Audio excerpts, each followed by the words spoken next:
విషయంలో మాత్రం నువ్వు వీక్ అవ్వద్దు, అది విశ్వాస విషయంలో బలహీనుడవు కావద్దు, బలహీనరాలివి కావద్దు.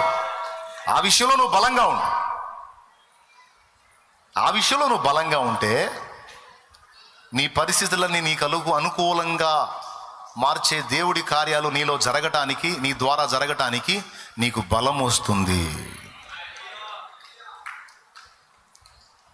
విశ్వాస విషయంలో వీక్ అయ్యావనుకో, నీ ప్రతికూలతలను ఎదిరించి విజయాలను సాధించే బలం కోల్పోతావు. నీకు ఆ బలం కావాలా? అట్లయితే నువ్వు విశ్వాస విషయంలో బలహీనుడు కావద్దు.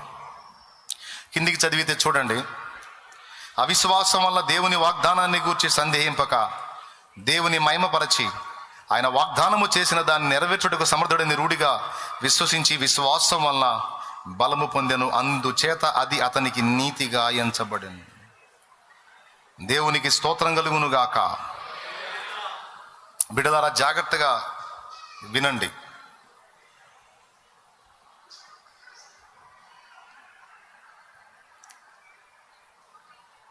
విశ్వాసం వలన అబ్రహాము బలం పొందాడు, శారా కూడా బలం పొందింది. హెబ్రీ పత్రిక 11లో ఉంటుంది. ఆమె విశ్వాసం వలన బిడ్డని కనడానికి శక్తి పొందింది అని. అంటే ప్రకృతి విరుద్ధమైనటువంటి కార్యం కూడా ఆమె పట్ల జరిగింది.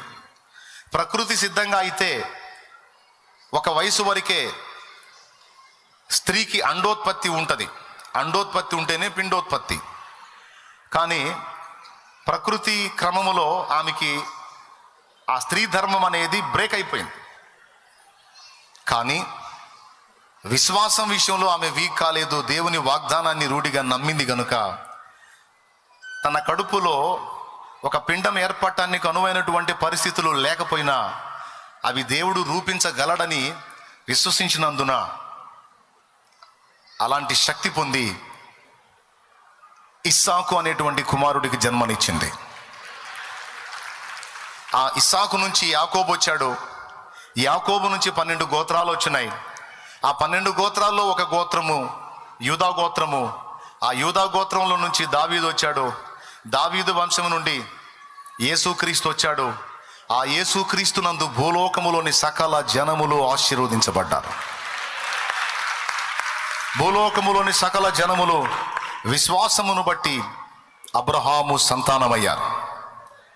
ఒక్కడనే ఇచ్చాడు. ఆ ఒకడి నుండి ఇంకొకడు, ఆ ఒకడి నుండి 12గురు, ఆ 12గురు నుంచి